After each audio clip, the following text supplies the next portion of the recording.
สบายดีพี่เอฟซีเด้อยินดีต้อนรับเข้าสู่ช่องน้องรจนาร้องสารเนาะทุกคนเนาะมื้อนี้กับเป็นมื้อที่ทุกคนรอคอย FC รอคอยเนาะมื้อนี้กับเป็นมื้อที่พวกเราจะมาฉลอง100,000 ซับของน้องลี่เนาะกับพี่เอฟซีหลายๆคนเนาะได้มาเม้นว่าอยากให้ฉลองอยากให้เฮ็ดคลิปฉลอง100,000 ซับเนาะเนื่องจากว่าพี่เอฟซีก็อยากมาร่วมแสดงความยินดีกับน้องลี่เนาะถ้าแม่นเพิ่นเมนย่องเนาะค่ะว่าประเทศคลิปสลองนี่เพิ่นสิเลิกติดตามเสด็จเพิ่นว่าเนาะมื้อนี้ก็เลยว่ามื้องามยามดีพากันเฮ็ดอยู่เฮ็ดกินเล็กน้อยเนาะแล้วก็ร่วมพร้อมยูทูบเบอร์อยู่ที่ล่องสานเนาะทุกคนเนาะก็มาเบิ่งนำกันว่าสิมีผู้ใดแน่เนาะอยู่ล่องสานก็ค่อนข้างว่ามียูทูบเบอร์หลายคนแห่งเนาะทุกคนเนาะบ่ว่าจะเป็นน้องดีมด้าน้องกุ๊กกิ๊กน้องแฟดบอมยูน้องหนิงน้องอู้น้องลี่แล้วก็น้องรถเนาะทุกคนเนาะอาจจะมาบ่ครบเนาะเนื่องจากว่าน้องอู้กับไปไทยน้องกุ๊กตากับไปไทยเนาะน้องกุ๊กกิ๊กกับบ่ฮู้ว่าสิมาได้หรือบ่เนาะเฮาก็ได้ส่วนมาทุกคนเนาะแต่ว่าอู้หันหัวมาบ่ได้อยู่แล้วน้องตุ๊กตากับหัวมาบ่ได้อยู่แล้วเนาะเนื่องจากว่าเพิ่นไปประเทศไทยนั่นเองเนาะทุกคนเนาะอยากมาเบิ่งว่ามีไผ่ที่มานำแดนเนาะตอนนี้ยูทูบเบอร์คนแรกที่มาสบายดีนะคะฟังหญิงรักษาแล้วมาก้อนหมู่เนาะน้องด้ามาก้อนหมู่ยูทูบเบอร์คนแรกเนาะเดี๋ยวท้าเบิ่งคนต่อไปซีเมนต์ผู้ใดเนาะนี่จากซองวิชาลาวลองสารอันนี้ก็น้องไอด้าจากซองหญิงรักษาแล้วลองสารแมนมืดเนาะทางนี้นะปิ้นมุมก่อนเด้อ มืดเป็นอย่างเหือนเฮาต้องดังไฟแบบนี้ก็ย้อนว่าเหือนน้องรถหันไฟฟ้าบ่พอนั่นเองเนาะทุกคนเนาะก็เลยว่าต้องได้ดังเต่าโลแบบนี้เนาะแล้วก็พร้อมอบอุดควันไปนำมันจึงแซ่บเนาะทุกคน น้องมาเป็นน้องไอด้าเนาะน้องไอดีบมันฮู้ว่าเอาน้องขาเวียกน้องเป็นบ่สบายเนาะอย่ามาทาเบิ่งว่ามีผู้ใดเด้ตอนนี้โอ้ลืมไปยูทูบเบอร์บ้านเฮายังมีแม่น้องปานลืม เนาะเบิ่งมีจักคนเนาะเดี๋ยวนับไปก่อนน้องลี่น้องรถน้องอู้น้องตุ๊กตาน้องดีมน้องด้าน้องหนิงน้องกุ๊กกิ๊กบอมยูแม่ป้อมจักคนเลยดีมด้าคุณน่าเป็นคนเดียวดีมด้าบอมยูรถลี่ตุ๊กกิ๊กอู้กิ๊กแม่น้องปานนิงจักคนโว้พัฒนาการ9 คนแล้วทุกคนเด้ยยังน้องรุ่นอีกเนาะบ่ฮู้ว่ายังเฮ็ดคลิปอยู่บ่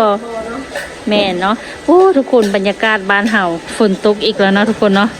ฝนตกบ่ฮู้ว่าทางยูทูบเบอร์เฮาสิมาได้หรือบ่เดี๋ยวถ้า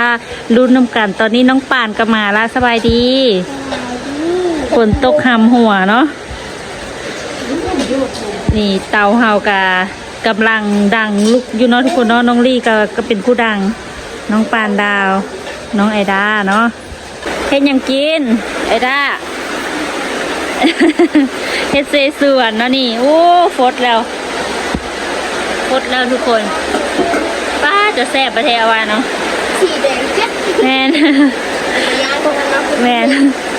ป้าทุกคนฝนตกอีกละเบิ่งตกหนักเลยนี่นะ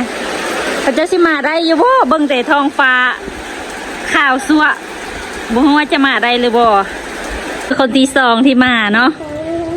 สบายดีจากซองแม่น้องปานชาแนลเด้อแม่น้องปานก็มาแล้วเนาะทุกคนน้องลี่จาก100,000 ซับเนาะฝากทุกคนไปติดตามแม่ซองแม่น้องปานชาแนลเลยเนาะเป็นภาษาไทยเด้อเดี๋ยวถ้าเบิ่งคนต่อไปเนาะขวัญขนาดตอนนี้ย้ายมาแล้วเนาะเป็นยังนี่ตอนนี้เอามาแล้วทุกคนย้ายมาพี่แล้วเนาะเบิ้งเตาเฮาก็แบบธรรมชาติขนาดได้ทุกคนทางควนได้เนาะควนได้กับปานั้นนี่ เบิ้งกันเตาเฮาก็ค่าขนาดตอนนี้ไฟกำลังแห้งนี่เสียส่วนเฮามันฟดในนึงละสุกในนึงละก็จึงเอาพักลงเบิ้งไฟกำลังดีตอนนี้ก็นั่งทาเนาะอยากกินแต่บ่มีไม่ทู่เด้อทุกคนแบบนี้เด้อ ไม่ทู่บ่มีเนาะก็เลยว่ายากนิดหนึ่ง ลืมซื้อไม่ถูกฝนกระตกบ่ฮู้ว่ายูทูบเบอร์เฮาสิมาได้หรือบ่ฝนตกแห้งอีหลีทุกคนนี่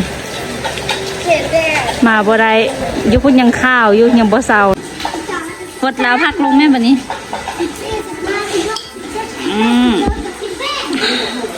หม้อกระทะยักษ์เสส่วนกระทะยักษ์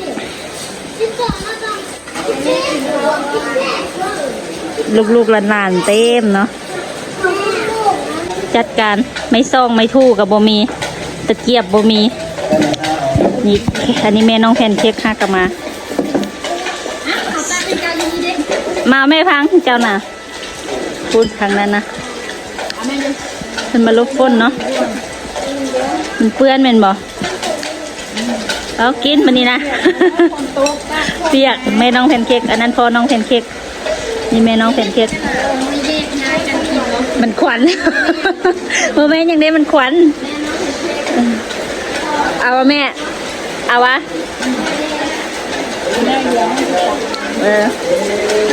เราชิมมึงดูกินตีน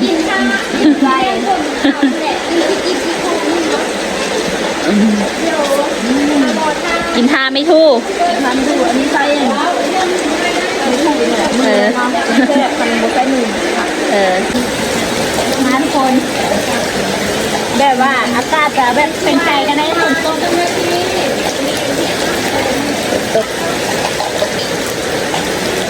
ตอนนี้กินท้ายูทูบเบอร์ยังบอกกันมาเพื่อคนตกมาบอกกันได้มาเด้อทุกคนมาหัวแสดงความดีๆกับน้องนี่เนาะน้องการสองหนึ่งแสดงดีๆคนดูมีไม่โทษดูมีกระเทือกบนเต่าเห่า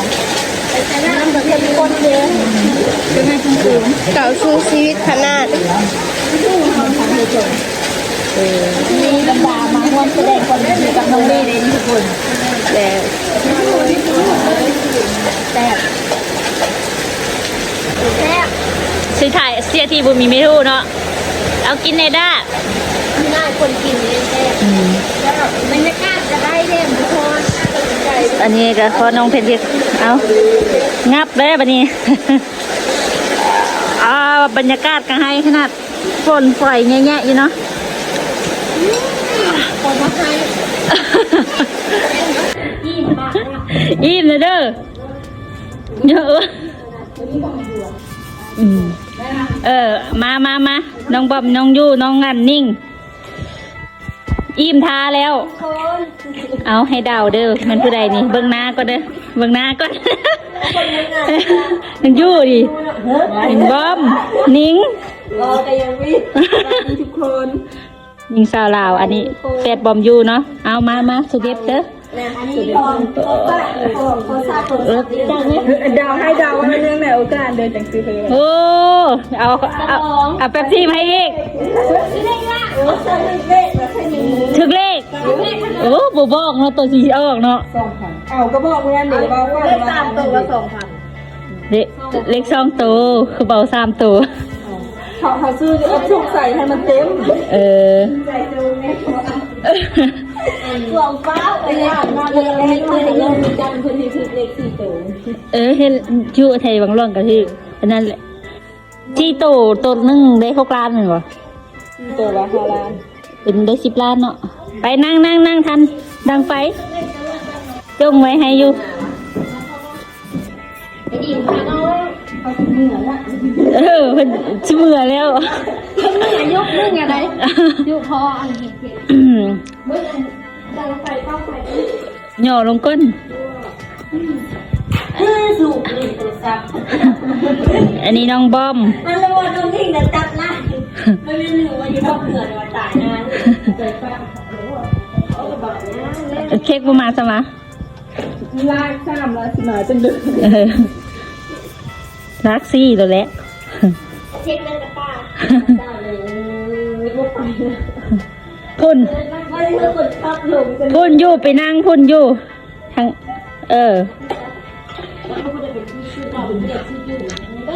มันผู้ใดงามพอดี นาน้อยจะเป็นบอมซ้ำกันเพราะว่าอีกเบิ่งแควเอาเพราะว่า นี่กับมัดผมแตกต่างกันอยู่ดีนี่ผู้ล่านี่กับบอมนี่ บุ้มผู้มัดนี่ก็อยู่เนาะไปนั่งนิ่งมาซาน่ะ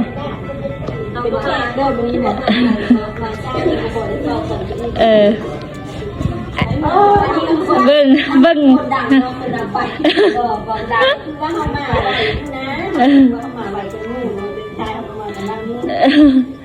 ฝนตกเด้มาพูดเด็กก็มาบ่ได้อันนี้ก็เตาวิเศษเขาเนาะอันอูดควันไปนำถือว่าเป็นเอฟเฟกต์เนาะเอาอันนี้แม่งคนดังเด้อดังไฟเหรอวะ บางคู่นี้ก็ต้องเป็นให้แขกเอามา แขกเอามาว่าไม่ถูกค่ะนะดีใช่มื้อนาอันน้ำปลาบ่มีเด้อ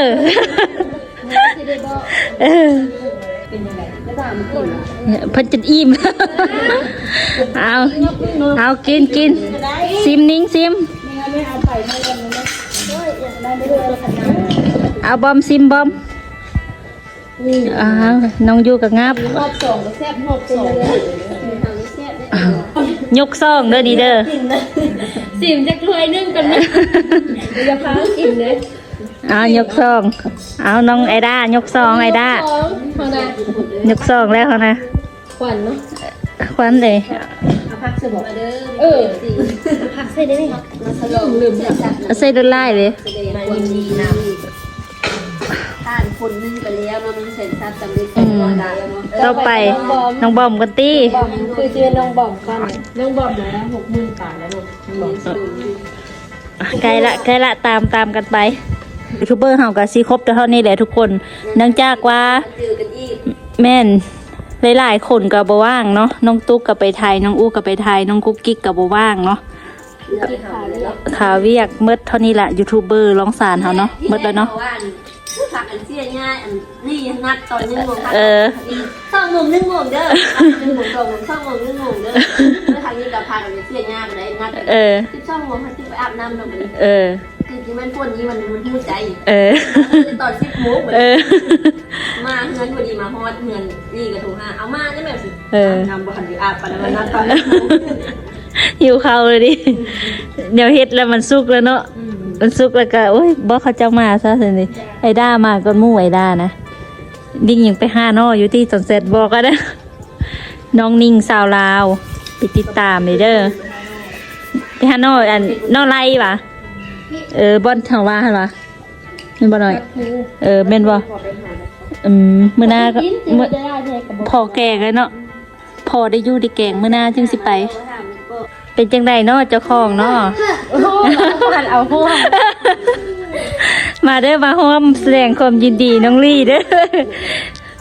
คนอื่นเบิดเนาะก็ต้องขอบใจที่ FC เบิดทุกคนที่เข้ามาติดตามแล้วก็ให้กำลังใจมาโดยตลอดเนาะตั้งแต่1 ซับจนฮอด100,000 ซับกว่าน้อยๆแล้วเนาะต้องขอบใจทางผู้ที่สนับสนุนในการติดตามและการสนับสนุนอยู่เบื้องหลังทุกท่านเนาะแต่ก็ขอบใจหมู่ผู้อ้ายน้องทุกคนแต่ก็ขอบใจเมื่อทุกคนที่มา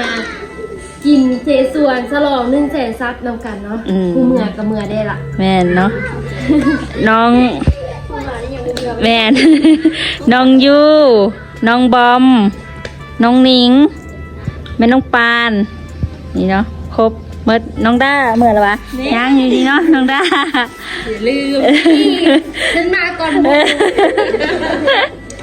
ก็จะประมาณนี้ได้ทุกคนเด้อเนาะก็ได้กินกันไปแล้วนี่เกี้ยงเมื่ออิ่มแล้ววะอิ่มเอามาให้เหรอก็จะประมาณนี้แล้วทุกคนมาร่วมแสดงยินดี100,000 ซับกับน้องลี่เนาะกับบริเฮ็ดอีหยังหลายก็เฮ็ดซีซอกซีส่วนสู้กันกินเนาะยูทูบเบอร์ก็มาบ่ครบสำหรับทุกคนเนาะบ่ครบ3 คนเนาะน้องตุ๊กยังหรือเมื่อไรก็ยังตุ๊กเนาะตุ๊กแล้วก็อุคำแล้วก็กิ๊กมดเนาะก็หลายคนอยู่เป็น10 คนพุ่นแหละอยู่บ้านเฮานะ แล้วก็ฝากทุกคนไปติดตามทุกๆคนเลยเนาะจากช่อง YouTube น้องลี่น้องเฟดบอมยูน้องลิมด้าสาวน้อยลงซานน้องหนิงสาวลาวเนาะทุกคนเนาะเดี๋ยวเจอกันคลิปหน้าแม่น้องปานชาแนลนะคะทุกคนนะบ๊ายบายจบคลิปละอิ่มแล้วเนาะตอนนี้แดดก็ออกแล้ว กินได้ตอนฝนเริ่มตก